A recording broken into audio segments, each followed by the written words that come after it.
On the 8th of May 1945, the guns finally fell silent across a shattered Germany, but for millions of German women, a different kind of uncertainty was just beginning. In the rubble-strewn streets of Berlin, Frankfurt, and Munich, they emerged from cellars and bombed-out apartments to face an occupying force that would reshape their lives in ways few could have imagined. Among them was 23-year-old Marguerite Fischer, who stood at her broken kitchen window in Stuttgart, watching American soldiers march past with a mixture of fear, curiosity, and desperate hope that perhaps the worst was finally over. The collapse of the Third Reich had left Germany's female population in a precarious position. With millions of German men dead, imprisoned, or missing, women comprised nearly 60% of the adult population in the American occupation zone. They faced starvation, homelessness, and the monumental task of survival in a destroyed nation. The arrival of American forces represented both potential salvation and unknown danger. Unlike the Soviet troops in the East, whose arrival had been marked by widespread violence, the Americans brought with them a different presence, one that would create complex and often contradictory relationships. Marguerite's husband, Klaus, had been killed at Stalingrad 3 years earlier. She lived with her elderly mother and 7-year-old daughter Anna, in 2 rooms of what had once been a comfortable middle-class home. The rest lay in ruins from Allied bombing. That first week of occupation, she watched the American soldiers with cautious eyes. They were younger than she expected, many barely out of their teens, and they carried themselves with a confidence that seemed almost alien in a landscape of defeat. The immediate post-war period brought crushing deprivation. The German ration system had collapsed. Official food allocations provided barely 1,000 calories per day, far below survival levels. Marguerite, like countless other women, faced impossible choices. She had skills as a seamstress, but there was no economy for such work. The black market thrived, but she had nothing to trade except her mother's silver candlesticks and her own wedding ring. As she stood in endless queues for bread that often never came, she noticed other women thinner, more desperate, lingering near the American military installations. The Americans established their occupation headquarters with remarkable efficiency. They brought not just military might, but supplies that seemed miraculous to the starving population: chocolate, cigarettes, canned meat, white bread, and coffee. According to historical accounts documented in When the Soldiers Came by Miriam Gebhardt, the presence of these goods created a powerful dynamic between the occupiers and the occupied, particularly affecting women who bore responsibility for feeding their families. Lieutenant James Morrison from Ohio was 25 years old when his unit arrived in Stuttgart. He had fought through France and into Germany, witnessing horrors that would haunt him for decades.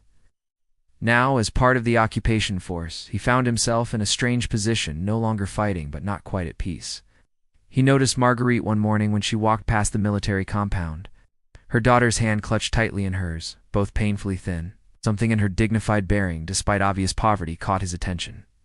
The fraternization ban, implemented by General Dwight Eisenhower, officially prohibited American soldiers from associating with German civilians. The policy was meant to maintain military discipline and prevent the victors from becoming too friendly with a population recently devoted to Nazism. Signs posted throughout the occupation zones declared, "Don't fraternize." Yet this official policy would prove nearly impossible to enforce against the simple human realities of proximity, loneliness, and need. By late May of 1945, the fraternization ban had already begun to crack under the weight of human nature. James Morrison found himself thinking about the woman with the sad eyes and thin daughter more than he cared to admit. He had joined the army in 1942, driven by patriotic fervor after Pearl Harbor, and had seen his friends die on beaches and in forests across Europe. Now surrounded by a defeated population, the clear lines between enemy and victim had begun to blur in troubling ways. Marguerite's situation grew more desperate as summer approached. Her mother had fallen ill. Anna showed signs of malnutrition despite Marguerite's best efforts to give the child her own meager rations. The black market price for bread had risen beyond reach, and the official supply system remained chaotic. She had sold her wedding ring for a sack of potatoes that lasted barely 2 weeks. Now, she faced a choice that thousands of German women confronted in those desperate months: approach the Americans for help, or watch her family slowly starve. The occupation authorities had established collection points for German civilians seeking employment or assistance. Marguerite went to one such office in early June, her pride warring with necessity. She could type and knew some English, learned in school before the war made such skills unpatriotic. The American sergeant processing applications barely looked at her, stamping a form and telling her to report to the laundry facility at the military compound. The pay was minimal, but it came with one benefit that outweighed everything else: 1 meal per day from the American mess. James first spoke to Marguerite at the compound entrance when she arrived for her first day of work. He was checking identification papers, a routine duty he found mind-numbingly boring. When he saw her, he recognized her immediately. "You're the woman from Schillerstrasse," he said in halting German, surprising himself. Marguerite's eyes widened slightly, but she simply nodded, unwilling to jeopardize this crucial opportunity with unnecessary conversation. "Your daughter," James continued, "is she getting enough to eat?" the question asked, with genuine concern, nearly broke Marguerite's carefully maintained composure. The laundry facility was hot, steamy, and exhausting, but Marguerite worked with determination born of necessity. The other German women employed there formed a cross-section of survivors, former teachers, shop clerks, housewives, and professionals, all reduced to washing American uniforms for scraps. During lunch, a meal of soup, bread, and occasionally meat that seemed like a feast, the women talked in low voices, sharing information about rations, black market prices, in which Americans could be trusted and which should be avoided. Hildegard Neumann, a former nurse who worked beside Marguerite, had been widowed twice, once by the war and once by the chaos that followed. She was 36 and possessed a pragmatic outlook that came from years of seeing death and suffering. "The Americans aren't like the Russians," she told Marguerite during a break. "Most of them are decent. Some even try to help. We must be careful. Our German men will return someday, and they will remember who collaborated." The word hung heavy in the air, weighted with implications that went far beyond washing laundry. The reality of fraternization was far more complex than official policy acknowledged. By midsummer of 1945, thousands of relationships had formed between American soldiers and German women, despite the ban. Some were transactional, born of hunger and desperation. Others grew from genuine connection and mutual loneliness. Historical research by Petra Gode indicates that by September of 1945, the fraternization policy was widely ignored, and the military began gradually relaxing enforcement. James found himself volunteering for duty shifts that coincided with Marguerite's work schedule.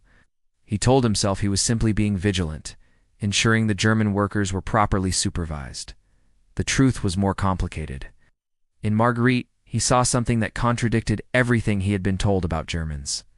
She was educated, dignified despite her circumstances, and devoted to her family. When he learned her husband had died at Stalingrad, he felt an unexpected pang of empathy. His own brother had been killed at Normandy. Both had been young men caught in a machinery of death neither truly understood. By August of 1945, Stuttgart sweltered under an unusual heat wave that made the ruins smell even worse than usual. Marguerite had been working at the compound for 2 months, and the regular meals had begun to show their effect. She no longer felt faint from hunger, and Anna's ribs had become less prominent. But her mother's condition worsened, and the German medical system was barely functional.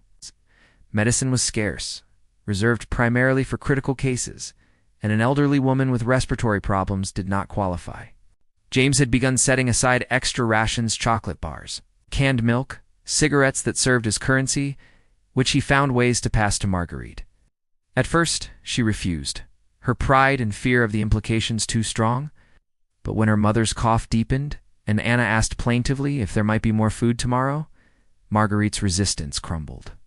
She accepted the packages with quiet dignity, never asking for more, never offering anything in return except sincere thanks. This unspoken boundary was important to both of them.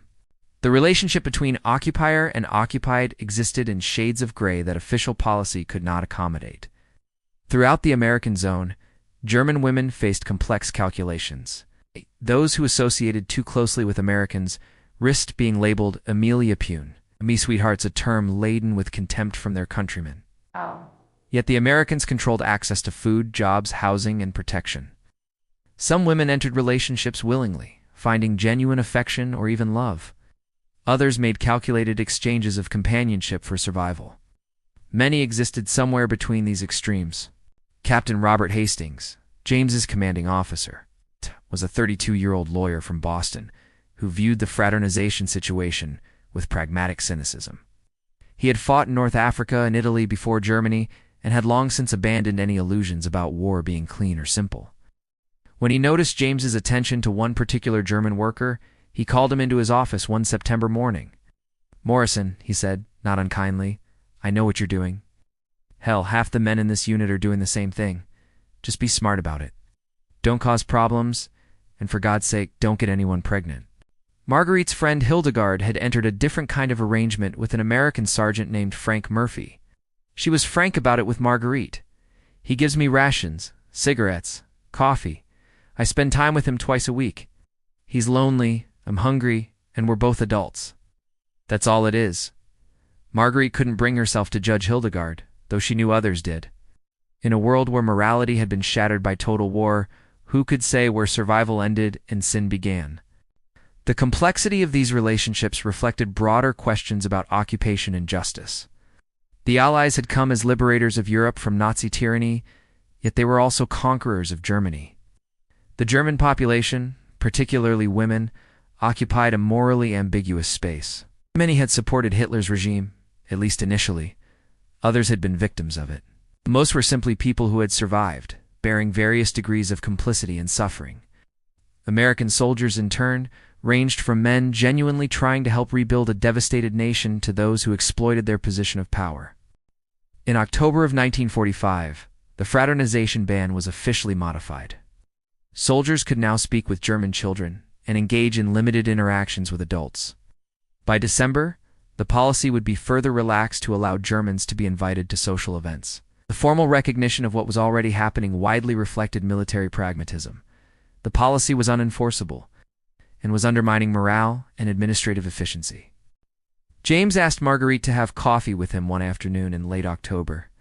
They sat in a cafe that had somehow survived the bombing, drinking real coffee that she hadn't tasted in years. They talked carefully, avoiding dangerous topics, finding common ground in music, literature, and memories of peacetime. Marguerite spoke of her childhood summers on her grandmother's farm, of learning piano, of dreams of becoming a teacher that the war had destroyed. James described growing up in a small Ohio town, his love of baseball, his plan to attend college on the GI Bill when he finally went home. "Do you hate us?" James asked suddenly, the question that had been haunting him.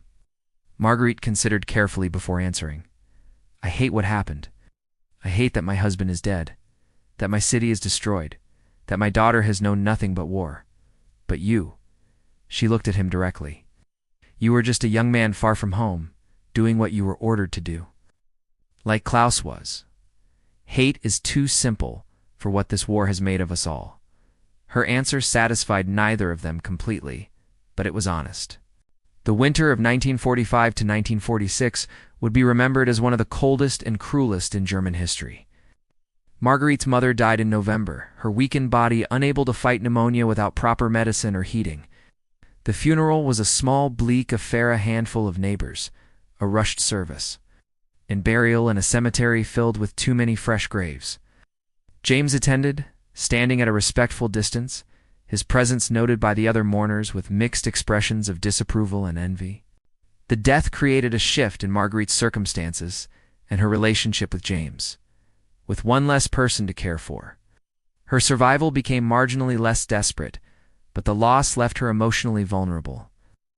James, who had lost his mother when he was 15, understood grief in a way that transcended national boundaries.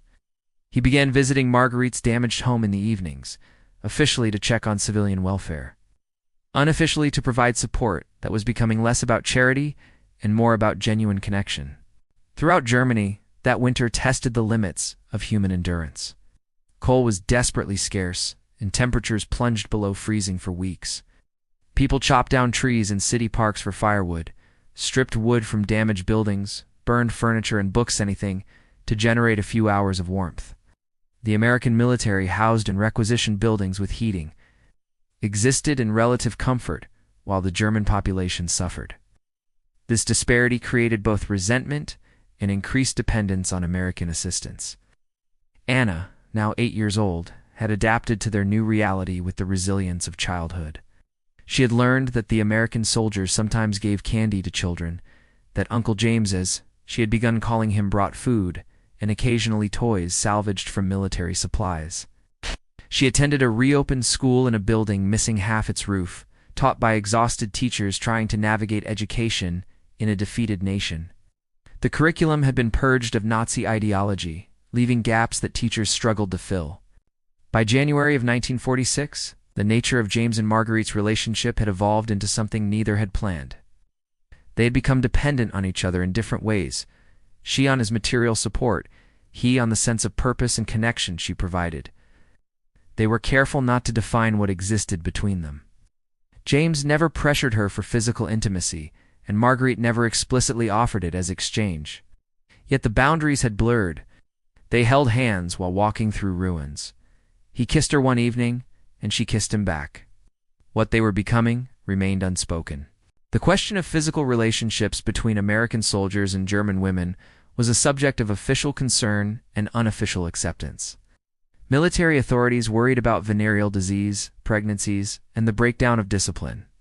Medical examinations were conducted on German women who associated with soldiers. Contraceptives were officially unavailable to prevent fraternization, yet were unofficially distributed to prevent its consequences. The hypocrisy was not lost on anyone involved. Hildegard's arrangement with Sergeant Murphy had evolved as well, though in a different direction. She had become pregnant in December, a situation that filled her with both terror and pragmatic acceptance. Murphy, to his credit, did not abandon her. He was working to arrange permission to marry her, though the bureaucratic obstacles were substantial.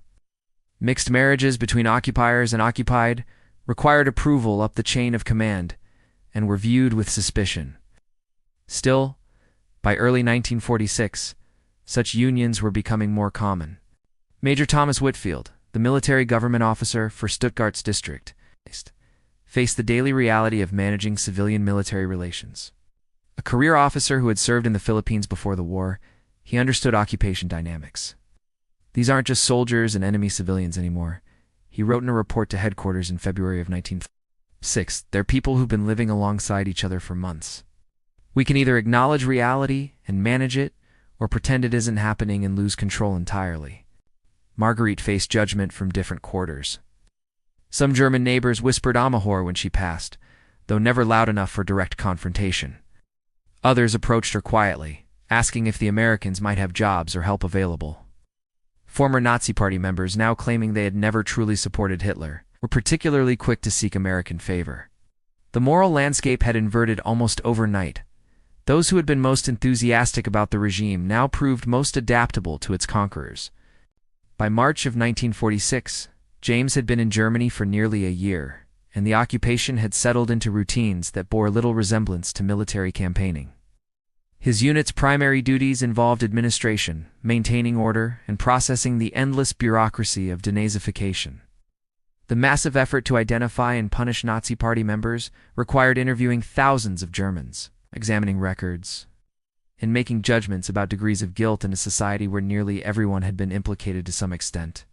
Marguerite had become invaluable to the military government office as a translator and typist.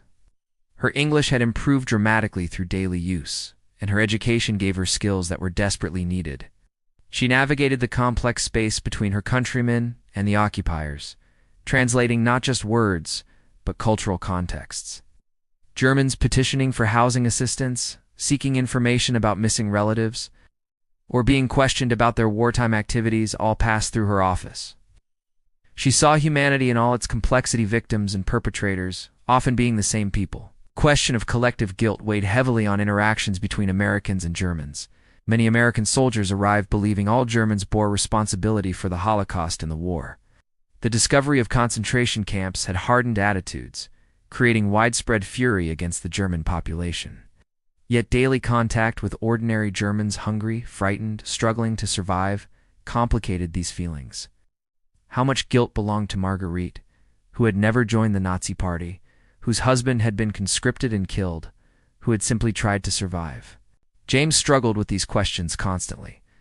His unit had participated in the liberation of a slave labor camp in April of 1945, an experience that had shaken him to his core. The skeletal prisoners, the evidence of systematic cruelty, the casual brutality of it, All these images haunted his dreams. Yet he could not reconcile that horror with the woman he had come to care for deeply. When he finally asked Marguerite what she had known about the camps, her answer was careful and painful. "We knew Jews were being deported," she said quietly. "We were told they were being resettled in the East. There were rumors of terrible things. But to ask questions was dangerous, and people convinced themselves the rumors were exaggerated.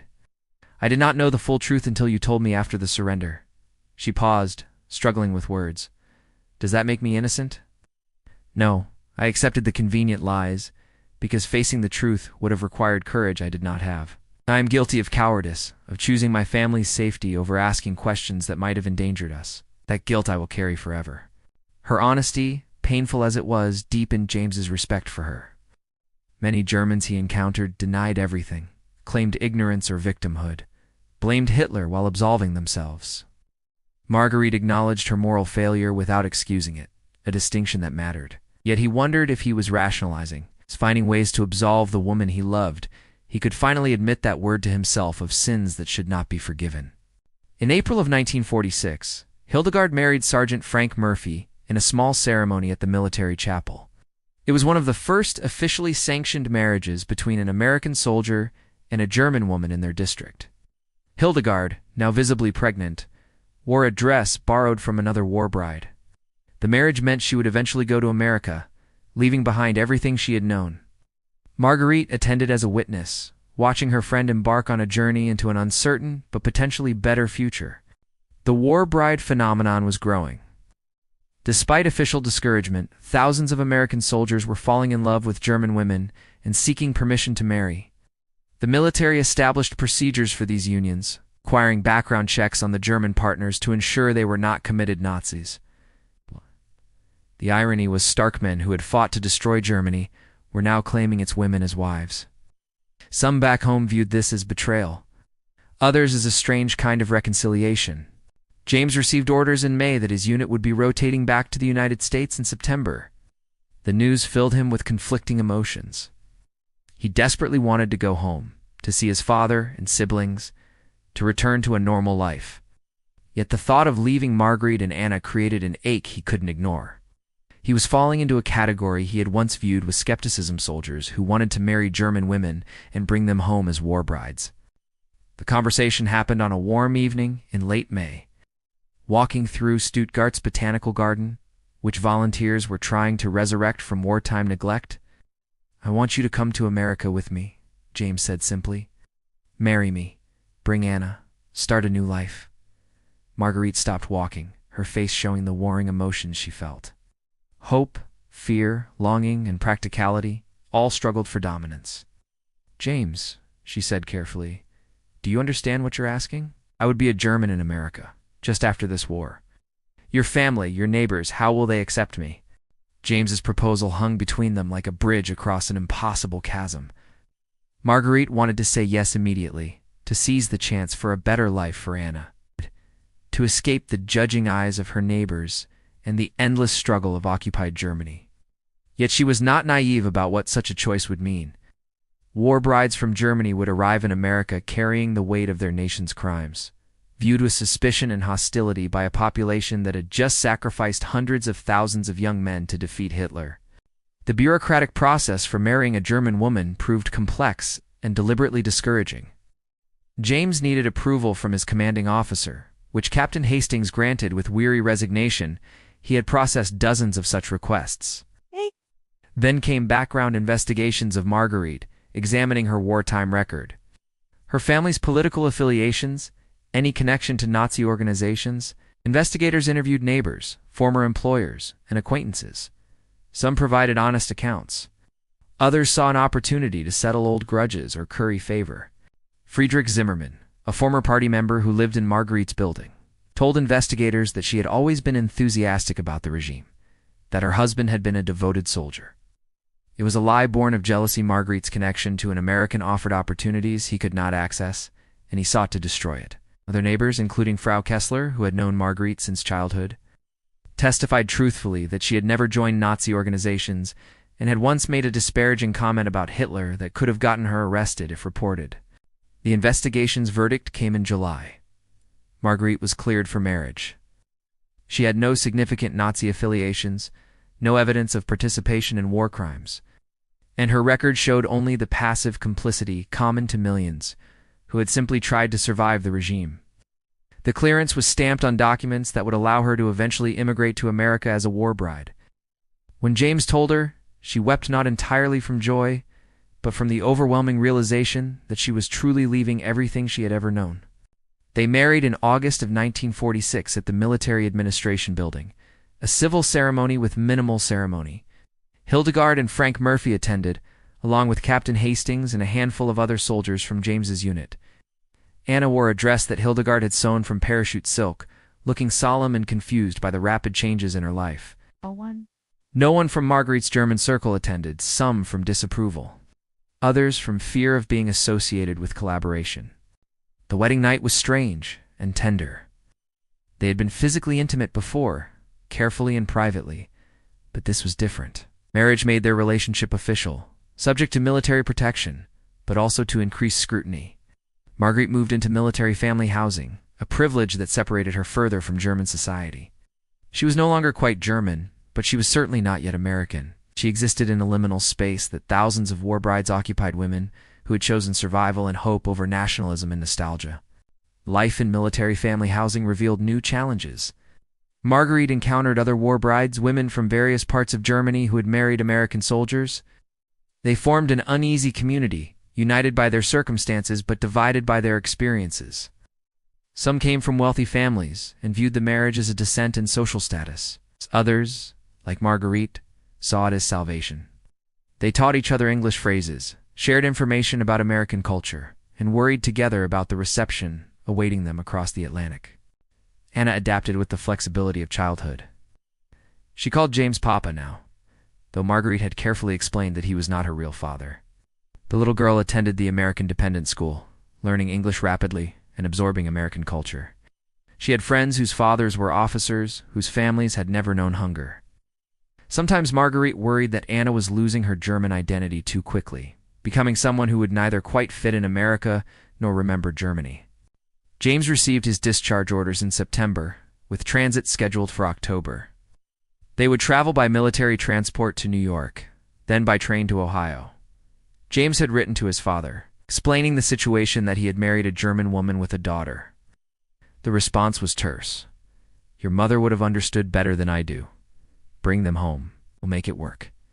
It was not an enthusiastic welcome, but it was acceptance, which was more than many war brides received from their new families. The final weeks in Germany were strange and melancholy. Marguerite walked through Stuttgart's ruins one last time, visiting her mother's grave. The remains of her childhood home, the school where she had learned Latin and dreamed of becoming a teacher. She was 34 years old and leaving behind her entire history.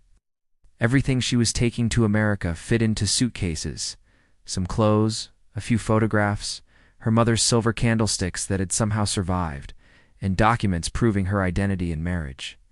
On the 15th of October, 1946, Marguerite, James, and Anna boarded the USA T. Edmund B. Alexander, a military transport ship carrying soldiers returning home, and approximately 200 war brides from various European countries. The ship was crowded, uncomfortable, and represented a one-way journey into the unknown. Marguerite stood on deck as the ship pulled away from Bremerhaven, watching Europe disappear into the distance. Feeling the weight of everything she was leaving behind, the war brides were housed separately from the regular military personnel, in compartments below deck that were cramped and poorly ventilated. Women from Germany, Austria, France, and England found themselves thrown together in close quarters. The German women faced particular hostility from some of the others. A French woman whose husband had died in the resistance made her contempt clear.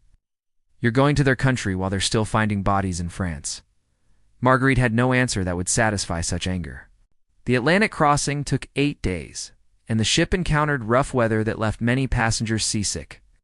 Anna suffered particularly, and Marguerite spent long hours holding her daughter while the ship pitched and rolled. James was allowed limited visiting time, and he brought crackers and water, sitting with them when regulations permitted. The separation of families on the transport reflected ongoing ambivalence about war bride. Marriage is officially sanctioned but not quite approved. During the voyage, Marguerite befriended another German war bride named Greta Hoffmann, and a 26-year-old from Hamburg who had married a soldier named Charles Donovan. Greta was pregnant with her first child and terrified about arriving in America. "What if his family hates me?" she asked repeatedly. "What if the neighbors refuse to speak to us? What if I can never really belong?" These were questions all the German war brides shared, kept awake by them during long nights at sea. The war bride journey represented one of history's strange reversals. These women were, in effect, migrating from the defeated nation to the victorious one, from destroyed cities to prosperous towns, from hunger to abundance. Yet they carried with them the mark of their origins. Unlike earlier waves of German immigrants who had arrived with pride in their heritage, these women were encouraged to shed their German identity, to become American as quickly and completely as possible, to forget and be forgotten. On the 23rd of October 1946, the ship entered New York Harbor. Marguerite stood on deck with Anna as the Statue of Liberty came into view, that famous symbol of welcome and new beginnings. She felt none of the joy immigrants traditionally experienced at this moment. Instead, she felt fear, dislocation, and a profound sense of loss for everything she had left behind. Anna clutched her hand tightly, sensing her mother's anxiety. "Will they like us there?" the little girl asked. "I don't know, Liebchen," Marguerite answered honestly. "We will do our best." The processing of war brides at Ellis Island was efficient but dehumanizing. They were examined medically, their documents checked and stamped, their names added to registers. Immigration officials viewed them with varying attitudes, some sympathetic, others suspicious, all businesslike. When Marguerite's turn came, the official looked at her German passport, then at her young daughter, then at her face. "Welcome to America, Mrs. Morrison," he said neutrally, stamping her entry papers. In that moment, Marguerite legally ceased to be German and became, at least on paper, American. The train journey from New York to Ohio took 2 days, traveling through landscapes that seemed impossibly undamaged. American cities stood intact, factories operated, people walked streets that weren't lined with ruins. The contrast with Germany was so stark it seemed unreal. Marguerite watched through the train window, seeing prosperity that her homeland wouldn't know for years. She wondered if she had made the right choice, if she deserved this comfort while her countrymen suffered, if she was a traitor, or simply a mother who had chosen her child's future over national loyalty. James grew quieter as they approached his hometown. He had left as a confident young man going off to war and was returning with a German wife and stepdaughter, carrying experiences that had changed him in ways his family couldn't understand. Fairfield, Ohio was a small manufacturing town of about 15,000 people, the kind of place where everyone knew everyone else's business. His arrival with a German wife would be the subject of immediate and intense gossip. They arrived at the Fairfield station on the 25th of October in late afternoon. James's father, William Morrison, stood on the platform, a tall, weathered man in his 60s who had worked at the steel mill for 40 years. His face was unreadable as James approached with Marguerite and Anna. For a long moment, he simply looked at them. Then he extended his hand to Marguerite. "Welcome to Ohio, daughter," he said formally. "Susanna, your granddaughter," James said carefully. William looked down at the frightened little girl and his expression softened slightly. "Does she speak English?" "Some, sir," Anna said quietly, the words carefully practiced. William nodded once, approvingly. "It's good. She'll learn more." The Morrison house on Elm Street was modest, a 2-story frame home with a small front porch. Well-maintained, but worn. William lived alone since his wife's death from cancer in 1943. He had prepared 2 rooms upstairs for his son's new family, cleaning out spaces that had collected the dust of years. The house smelled of old tobacco and the kind of loneliness that lingers in a widower's home. Marguerite noticed photographs on the mantel: James's mother, siblings, James himself in his high school graduation photo, looking impossibly young. The first weeks were a careful dance of adjustment and unspoken tensions. William was not unkind, but neither was he warm. He spoke little at meals. Observing Marguerite with the wariness of a man who had lost friends and a son-in-law to Germans, and now had one living in his home. Marguerite cooked when he allowed it, using American ingredients to approximate German dishes. Learning to use an electric stove and refrigerator technologies she had only heard about. Anna started at the local elementary school, where she was the only child with a German accent. The town's reaction to Marguerite's presence was swift and divided. Some people, particularly veterans who had served with James, were cautiously welcoming. Others made their disapproval clear through cold shoulders and deliberate slights. The local newspaper ran a small item: Morrison returns with German bride, a fact presented without editorial comment, but which generated substantial community discussion. At the grocery store, some women refused to stand in line with Marguerite. Others were curious, asking questions that ranged from genuinely interested to subtly hostile. Sarah Hennessy, whose son had been killed at the Battle of the Bulge, confronted Marguerite outside the church one Sunday in November. "My boy died fighting yours," she said loudly enough for others to hear. "And now you're here living comfortable while he's in the ground? Doesn't seem right." Marguerite, who had been warned by James that such confrontations might occur, responded quietly, "I lost my husband at Stalingrad. We have both buried loved ones." "I did not make the war, Mrs. Hennessy. I only survived it." Sarah's face showed she wanted to argue further, but the simple truth of shared loss left her momentarily speechless. James found work at his father's steel mill, a job arranged through his father's 40 years of seniority and connections. It was hard physical labor, a sharp contrast to his military service, but it paid well by post-war standards. He left early each morning and returned exhausted, often too tired for much conversation. Marguerite sensed his frustration. He had plans to use his GI Bill benefits for college but had postponed them to provide immediate income. The weight of supporting a family in an expensive new country pressed on him differently than military responsibilities had. Anna's experience at school reflected the complexity of being a German child in post-war America. Some classmates were friendly, curious about the exotic girl with the accent. Others repeated things they had heard at home: that Germans were evil, that Hitler had tried to take over the world, that Anna's people had killed American soldiers. The teacher, Miss Patricia Coleman, tried to protect her, but playground politics operated outside adult supervision. Anna learned to minimize her accent, to avoid mentioning Germany, to become as invisible as possible. Marguerite watched her daughter learn shame for her origins and felt powerless to prevent it. By December, Marguerite had begun to find her place in the strange American landscape. She joined a small group of war brides in nearby Cincinnati, German, Italian, and Japanese women who had married American servicemen. They met monthly, sharing strategies for adjustment, teaching each other American customs, providing emotional support that their husbands, however well-meaning, couldn't understand. These women formed a community of the displaced, united by their liminal status between their birth nations and their adopted country. Christmas of 1946 was Marguerite's first in America, and it highlighted cultural differences in sharp relief. American abundance after years of German scarcity was disorienting. Stores filled with goods, meat available without rations, gifts purchased rather than made from necessity. The Morrison family Christmas was quiet. William gave Anna a doll, the first new toy she had ever owned. Marguerite gave James a watch she had saved for, bought with money earned from taking in sewing. James gave Marguerite a coat, warm and well-made, the kind of luxury she hadn't owned in years. They exchanged gifts with polite appreciation, but underneath ran currents of displacement, Marguerite missing her mother intensely, remembering Christmases in Stuttgart that would never come again. The local Lutheran church became an unexpected source of both comfort and conflict. Reverend Thomas Whitaker was a thoughtful man who had served as a chaplain in the Pacific Theater. He welcomed Marguerite and Anna to the congregation, seeing in them an opportunity to practice the forgiveness he preached. But not all parishioners shared his view. The church council debated whether a German woman should be allowed to join the women's auxiliary. The discussion, which James heard about secondhand, was heated. Some argued for Christian charity. Others insisted that the wounds were too fresh, that families who had lost sons shouldn't have to sit beside the enemy. In January of 1947, Marguerite became pregnant.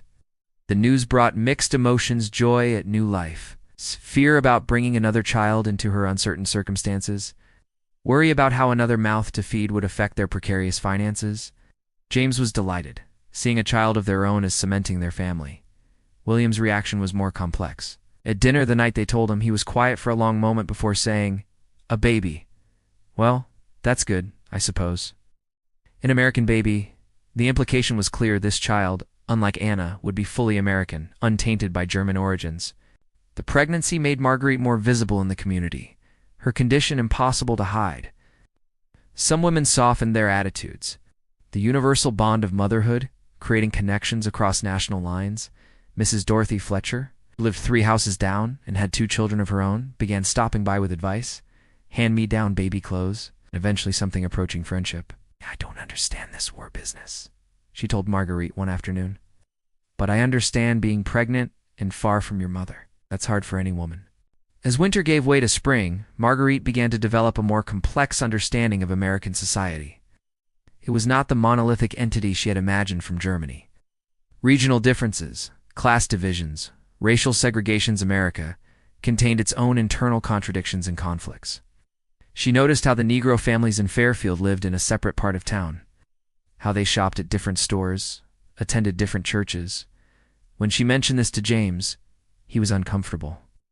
"That's just how things are," he said, unwilling to examine his country's own forms of prejudice. The war bride experience was being lived out simultaneously by thousands of women across America. In military towns, in small communities, in cities and rural areas. German women were navigating the treacherous terrain between their origins and their futures. Some marriages thrived. Others collapsed under the weight of cultural differences and family opposition. Some women adapted successfully, learning English fluently, embracing American customs. Others remained isolated, clinging to German identity in communities that demanded they forget it entirely. Marguerite received her first letter from Germany in March. It came from Hildegard, who was still in Stuttgart, waiting for paperwork to join Frank in America. The letter described conditions that remained desperate: continued food shortages, a harsh winter, political uncertainty as the occupation settled into what would become a divided Germany. "You were smart to leave when you could," Hildegard wrote. "The Americans here are already talking about the Soviets as the new enemy. Germany is becoming a chess piece in a new game between East and West. I fear we will be divided and our suffering will continue." The letter made Marguerite feel guilty for her relative comfort and grateful that Anna would grow up with food and safety. By summer of 1947, Marguerite was visibly pregnant and had achieved a tentative acceptance in Fairfield. She would never be fully embraced. She remained the German woman. In town gossip, but she had established herself as James's wife, William's daughter, and Anna's devoted mother. The upcoming birth created a softening effect. Americans might not forgive Germany, but they could celebrate a baby. Mrs. Fletcher organized a small baby shower, inviting a carefully selected group of women who wouldn't boycott because of Marguerite's origins. Anna, now 9 years old, had become functionally bilingual. Though she increasingly preferred English and became irritated when her mother spoke German to her, she was caught between worlds in ways that pained Marguerite to witness. At school, she was fully American, adopting slang, following baseball, collecting movie star cards like her classmates. At home, especially when alone with her mother, traces of her German childhood emerged: old songs Marguerite sang, stories about her father Klaus, memories of Stuttgart that were fading but not quite gone. The birth of Robert James Morrison on the 23rd of August, 1947, marked a turning point for the family. William, holding his first biological grandchild, showed emotion that had been carefully guarded since their arrival. "It's got the Morrison nose," he said with something approaching joy. "Strong lungs, too. He'll do fine." For William, this baby represented continuity with his lost wife, with his American lineage, in ways that Anna, who he treated kindly, but never quite claimed, fully could not. The difference in how the 2 children were treated, subtle but present, troubled Marguerite deeply. Anna noticed it too, though she said nothing. Robert was William's grandson, while Anna was the German girl. At family gatherings with James's siblings, his sister, Margaret, and brother Thomas Robert was passed around and cooed over, while Anna was politely included but not quite embraced. Marguerite watched her daughter learn to make herself smaller, quieter, less noticeable, and she recognized the coping mechanisms of children who don't quite belong. James, working long hours at the mill and attending night classes to pursue his delayed college education, sometimes missed these subtle dynamics. When Marguerite tried to discuss them, he grew defensive. "They're good to Anna," he insisted. "They treat her fine. You're too sensitive about this." But Marguerite, who had spent years navigating the nuances of power and acceptance in Nazi Germany and occupied Stuttgart, recognized the gradations of belonging. Anna was tolerated, even liked, but she was not fully claimed as family in the way Robert was from birth. The late 1940s brought significant changes to both Germany and America. The Marshall Plan began flooding resources into Western Europe, rebuilding the very cities Americans had bombed. The Soviet blockade of Berlin in 1948 created the first major crisis of the Cold War. Former enemies were becoming allies against a new threat. And the narrative about Germany was shifting. Germans were no longer simply defeated Nazis, but potential partners against communism. For war brides like Marguerite, this geopolitical shift created strange psychological terrain. Their homeland's rehabilitation happened faster than their personal acceptance.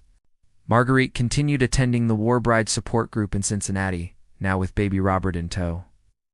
The group had grown as more war brides completed the immigration process and joined husbands across Ohio. They shared news from home, taught their American-born children German songs, and provided reality checks for each other.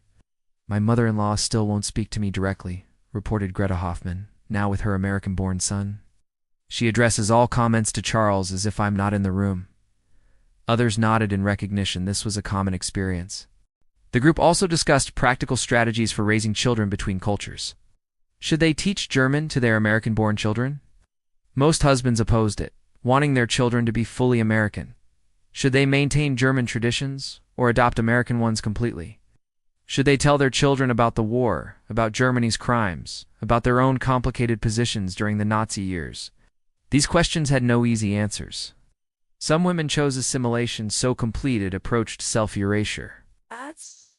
Others maintained German identity in private spaces, creating dual worlds for their children. In October of 1948, Hildegard finally arrived in America, joining Frank Murphy in Texas. Her letter to Marguerite described culture shock, the heat, the space, the wealth, and the isolation. "In Germany, even during the worst times, I was surrounded by people who understood where I came from," Hildegard wrote. "Here I am the only German woman for miles. Frank's family treats me politely, but I see suspicion in their eyes.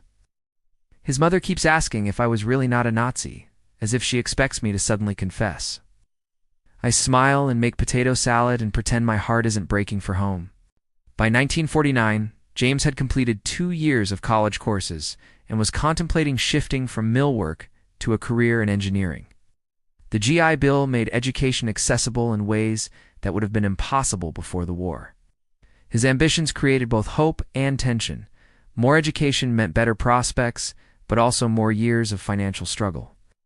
Marguerite supported his goals while managing the household on limited income, taking in sewing work when Robert's care allowed, stretching every dollar with the resourcefulness learned in years of German deprivation. Anna turned 10 in 1949, and her adjustment continued to be complex. She had friends at school, performed well academically, and seemed outwardly settled. But Margaret noticed how her daughter flinched when classmates discussed the war, how she never invited friends home, how she had begun asking if they could change their last name from Morrison, which sounded American officially so no one would know her mother was German. "You want to erase me," Marguerite said, hurt by the request. "I want to fit in," Anna replied with the blunt honesty of childhood. "Is that so wrong?" The 1950s arrived with a sense of settling that both comforted and troubled Marguerite. She had been in America for over 3 years, had an American-born son, had learned to navigate grocery stores and PTA meetings and church socials. Yet she remained fundamentally displaced, a woman who belonged fully neither to Germany nor to America. She read news of her homeland's economic recovery with mixed feelings, relief that her countrymen were suffering less, guilt that she had abandoned them, vindication that leaving had been the right choice for Anna. James graduated with an engineering degree in 1951, an achievement celebrated by the family and offering hope for improved circumstances. He secured a position with a manufacturing firm in Dayton, an hour's drive from Fairfield. The job meant better pay, professional respect, and moving to a larger city where Marguerite might find more anonymity and less judgment. They purchased a small house in a Dayton suburb, their first owned home, a tangible marker of achieved American dreams. The move to Dayton brought unexpected relief. In a larger, more diverse community, Marguerite was less conspicuous. The neighborhood had other immigrant families, Italians, Poles, even a few other German war brides. She developed friendships with women who understood displacement, who carried their own stories of leaving homelands behind. Her English had become fluent, her accent softening though never quite disappearing. She joined a book club, volunteered at the library, and slowly built a life that felt less like exile and more like belonging. Anna entered junior high school as an articulate, intelligent girl whose German origins were known but no longer defining. The passage of time had normalized war bride families. They were common enough to no longer be shocking.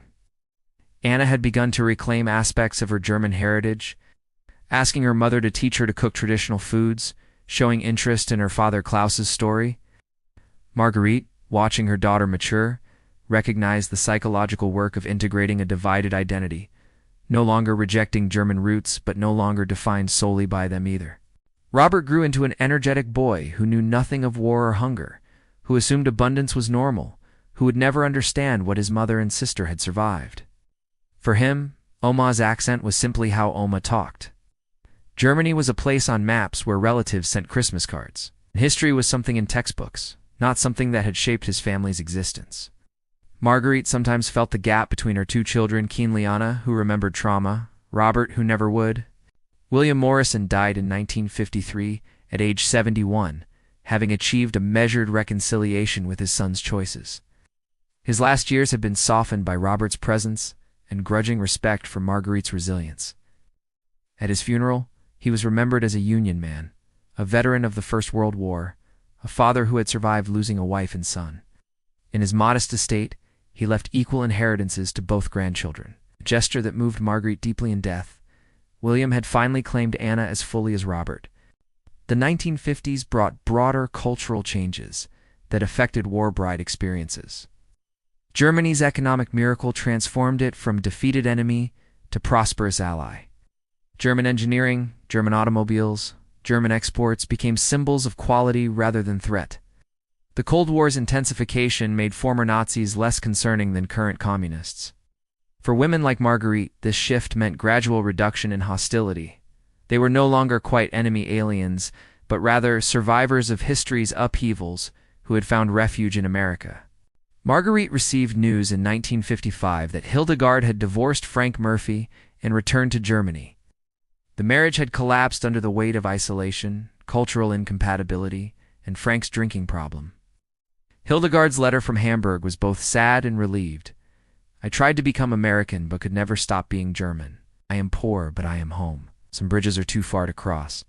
Marguerite understood the decision while knowing she could never make it herself.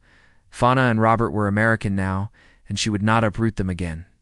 By 1956, Marguerite had lived in America for a decade, half the time she had lived in Nazi Germany.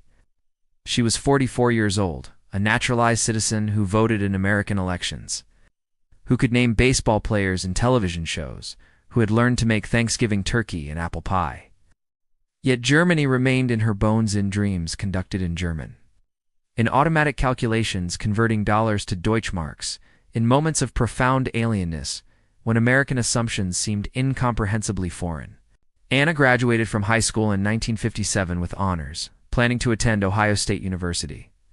She had become a young woman who navigated multiple identities with increasing sophistication, American in public presentation, German in private memories, and something new that combined both in ways the older generation couldn't quite articulate.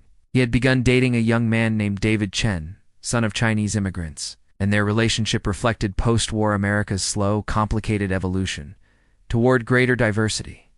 On the 15th of August, 1957, exactly 12 years after the end of the war, Marguerite stood in her Dayton kitchen preparing dinner, listening to Robert practice piano in the living room while James read the evening newspaper. She paused, struck by the ordinary domesticity of the moment, how far she had traveled from that day in Stuttgart when she had watched American soldiers march past and wondered if she would survive. She had survived. More than that, she had built a life from ruins, literal and figurative. The story of German war brides like Marguerite represented one of history's countless small migrations, individual women making desperate or hopeful choices that collectively changed demographics, challenged prejudices, and complicated simple narratives about victors and vanquished. They were neither heroes nor villains, but simply people navigating impossible circumstances with whatever courage and compromise they could muster. Their children and grandchildren would carry forward hybrid identities, blending German and American heritage in ways that enriched both traditions. Marguerite never fully resolved the contradictions of her position-grateful immigrant and perpetual outsider.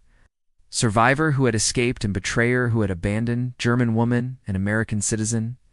She lived with ambiguity because certainty was a luxury history had not afforded her generation. She had learned that identity was not singular but multiple, that loyalty could divide without destroying, that home was not a place but a practice of daily choosing and being chosen. As the 1950s progressed toward the 60s, as Cold War tensions increased and civil rights movements challenged American assumptions, as Germany divided and rebuilt, Marguerite Fischer of Stuttgart, continued her quiet work of building family, maintaining memory, and bridging unbridgeable spaces. Her story, multiplied by thousands, represented the human dimension of geopolitical upheaval, ordinary people crossing borders of nation and enmity, seeking not glory but simply life, not vindication but merely acceptance, not forgetting but the possibility of moving forward despite everything that had been. The encounter between German women and American soldiers after World War II was never simple. It contained exploitation and love, desperation and hope, prejudice and connection, trauma and healing. It demonstrated that even in history's darkest chapters, individual humans find ways to reach across divides, to build relationships despite everything that should make them impossible, to create futures from the ruins of the past. These women and their families became bridges, however precarious, between former enemies, proving that while nations make war, people make peace one difficult relationship at a time.